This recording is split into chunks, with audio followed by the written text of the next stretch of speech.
देखो, भगवान दया के असीम अनंत अथाह सागर हैं। वे जो कुछ भी करते हैं उसमें जीवों के प्रति अथाह दया भरी रहती है। इसका अर्थ यह नहीं है कि वे अन्याय करते हैं या उनकी दया पापों को या उनकी दया लोगों को पाप करने में सहायक होती है।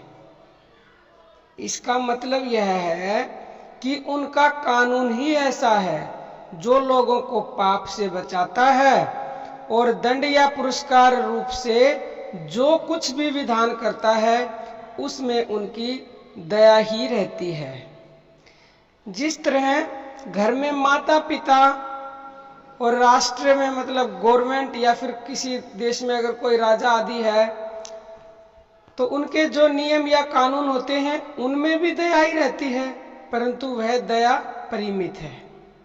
अब माँ बाप अगर अपने बच्चे को सजा देता है तो इसका मतलब क्या होता है? वो इसीलिए तो देता है कि उसका बच्चा मतलब किसी बुरी संगत में ना पड़े, वो बिगड़े ना, उसके ऊपर कोई आंच ना आए, तो उसमें उनकी दया ही भरी होती है। उनमें कहीं ना कहीं फिर भी स्वार्थ रह सकता है अथवा भ्रांतिवश ऐसा विधान भी हो सकता है जो लोगों के लिए अहितकर हो, क्योंकि वो तो इंसान ठहरे।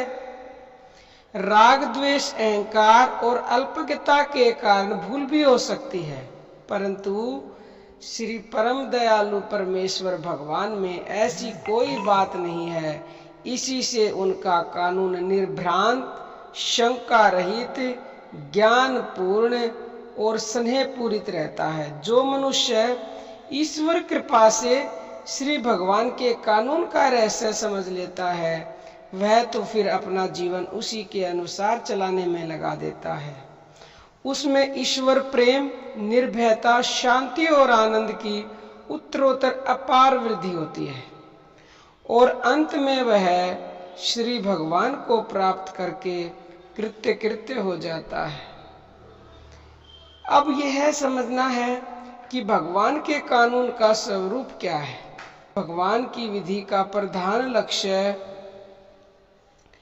यह है, कभी कभी ईश्वर जीव के पूर्व पापों के कारण उनके स्त्री पुत्र आदि प्रिय वस्तुओं को वियोग न कराकर उनके द्वारा उसकी इच्छा के विरुद्ध इस प्रकार के आचरण करवाते हैं जिनसे उसको दुख रूप फल मिलता है। इसमें पाप का फल दुख भोगने से पाप का नाश तो है ही, साथ ही स्त्री पुत्र आदि के मन के विपरीत आचरण करने या उनके द्वारा अपमानित होने से उनके प्रति मन में स्नेह ममता हटकर एक प्रकार की विरक्ति उत्पन्न होती है। विरक्ति से चित्त की वृत्ति उपराम होकर किसी किसी को तो परमात्मा के मार्ग में लग जाने के कारण शांति की प्राप्ति हो जाती है।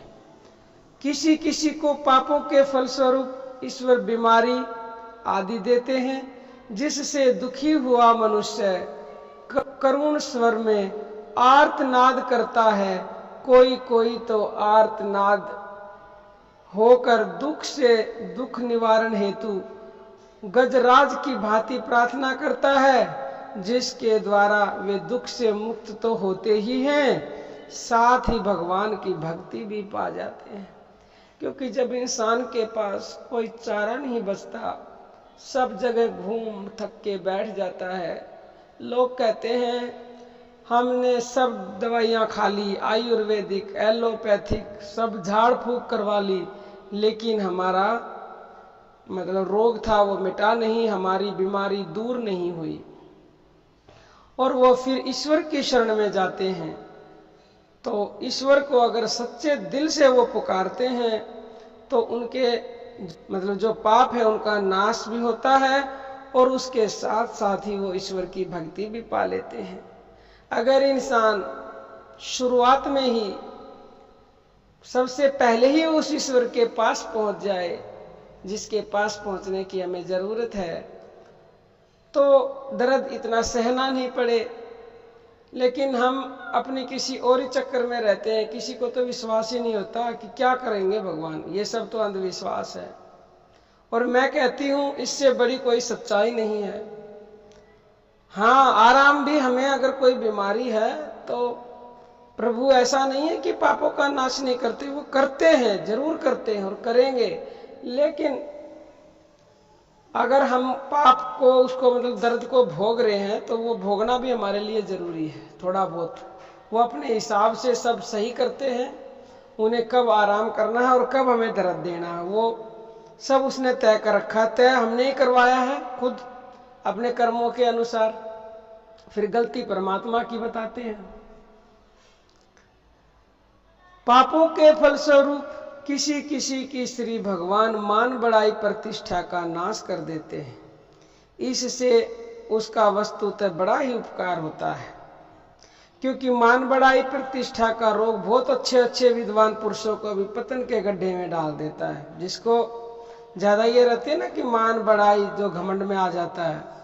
अज्ञानी जीव मान बढ़ाई रूपी जहरीले भाव को सुंदर सुहावने समझकर उनसे लिपटे रहते हैं।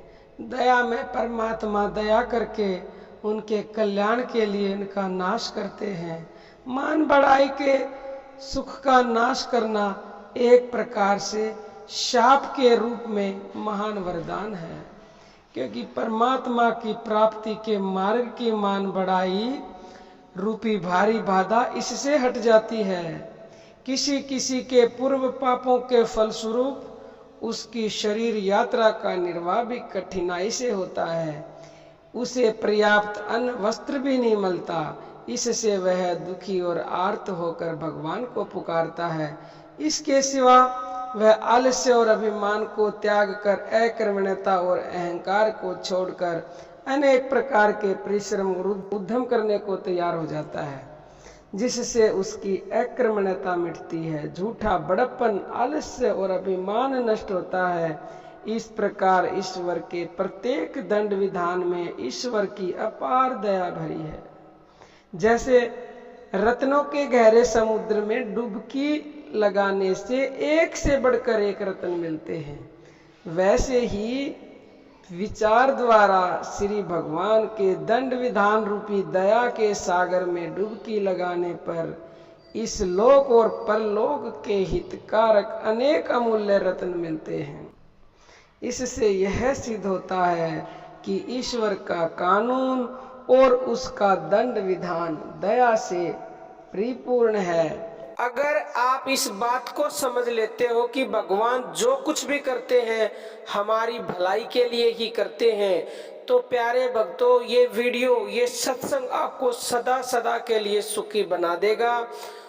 आप जो है दुखी हो ही नहीं सकते, आपका भाग्य बदल जाएगा, क्योंकि भाग्य तो बदलना निश्चित है। अगर आप ये मान ले और ये मानकर भगवान की भक्ति में लग जाएं, तो फिर आपको सुखी होने से संसार की कोई ताकत रोक ही नहीं सकती। निश्चित ही आप सुखी होगे, हर इच्छा आपकी पूरी होगी, जो आप चाहोगे वो मिलेगा।